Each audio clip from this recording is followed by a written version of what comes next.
काल में किसी नगर में एक सेठ जी रहते थे। उनके 7 पुत्र थे और सातों शादीशुदा थे। सातों पुत्रों की बहुओं में सबसे छोटी बहू सबसे ज्यादा विदुषी, सुशील और संस्कारी थी। एक दिन सबसे बड़ी बहू ने सभी देवरानियों से कहा कि आज घर को लीपने के लिए पीली मिट्टी लेकर आते हैं। सभी बहुएं डलिया और खुरपी लेकर मिट्टी लेने चली गई। जब बहुएं मिट्टी खोदने लगी तब वहां एक सांप निकला। बड़ी बहू उस सर्प को खुरपी से मारने लगी तो छोटी बहू बोली, मत मारो इसे, ये बेचारा तो निरपराध है। यह सुनकर बड़ी बहू ने सर्प को नहीं मारा। तब सर्प एक और जाकर बैठ गया। छोटी बहू ने सर्प से कहा, आप यहाँ से जाना मत, मैं अभी आती हूँ। ऐसा कहकर छोटी बहू सर्प के लिए दूध लेने चली गई। घर पहुंचकर वो अपने कामों में लग गई और सर्प को किया वादा भूल गई।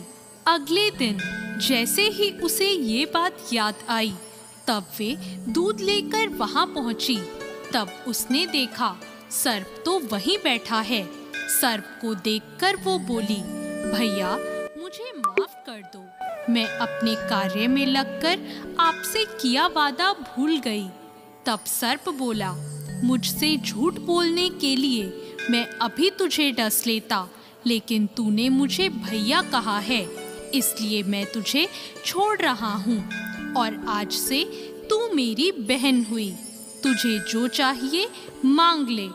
छोटी बहू बोली, भैया मेरा कोई नहीं है, मुझे एक भाई मिल गया, मुझे और कुछ नहीं चाहिए। बस जब भी मैं अपने भाई को पुकारूं तुम चले आना। कुछ दिनों बाद सावन के महीने में सेठ जी की सभी बहुएं अपने अपने पीहर जाने लगी और छोटी बहू से बोली, तेरा तो कोई पीहर नहीं है, तू कहाँ जाएगी? यह सुनकर छोटी बहू बहुत रोई। तभी वह सर्प एक मनुष्य का रूप धारण करके उसके घर आया और बोला, मेरी बहन को भेज दो। तब सबने कहा, इसका तो कोई भाई नहीं है। तो वह बोला, मैं दूर के रिश्ते का भाई लगता हूँ। इस तरह विश्वास दिलाने पर घर के लोगों ने छोटी बहू को उसके साथ भेज दिया। रास्ते में उसने छोटी बहू को बताया, बहन मैं तुम्हारा भाई सर्प हूँ और तुम्हें अपने साथ अपने घर नागलोक ले जाने आया हूँ। तुम डरना मत, तुम मेरी पूंछ पकड़ लो। छोटी बहू ने सर्प के कहे अनुसार किया। जैसे ही वह नागलोक पहुँचे, नागलोक के धन ऐश्वर्य को देखकर छोटी बहू चकित रह गई। सर्प उसे अपनी माता के पास ले गया और बोला, माता ये मेरी बहन है, इसने मेरी जान बचाई थी और यह कुछ दिन हमारे साथ रहने आई है। सर्प की माता ने छोटी बहू को गले से लगा लिया। अब वह वहाँ खुशी खुशी रहने लगी। वहाँ शेषनाग के बहुत छोटे छोटे बच्चे जन्मे हुए थे। वह रोज देखती कि माँ सभी को रोज दूध ठंडा करके घंटी बजाती। घंटी की आवाज सुनकर सभी बच्चे वहां आकर दूध पी लेते थे। एक दिन वह माँ से बोली, माँ आज मैं दूध ठंडा कर देती हूँ।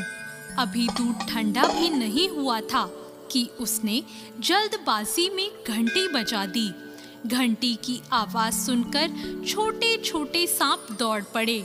दूध पीते ही कईयों के फन जल गए। सभी सर्प बोले, हम इसे डसेंगे, परंतु माँ के समझाने पर बच्चे मान गए। तब उसके भाई सर्प ने और उसकी माँ ने छोटी बहू को हीरे मोती और जवाहरात देकर उसे विदा किया। इतनी सारी धन दौलत देखकर बड़ी बहू बोली, भाई ने इतनी सारी दौलत दी है तो इसे झाड़ने के लिए एक सोने की झाड़ू भी दे देता। यह सुनकर सर्प ने सोने की झाड़ू भी लाकर दे दी और उसकी माँ की तरफ से हीरे मोती और मणियों का एक अद्भुत हार भी दिया। उस हार की प्रशंसा सारे नगर में होने लगी। जब यह प्रशंसा नगर की रानी ने सुनी तो उस हार को पहनने की इच्छा उसने राजा को बताई।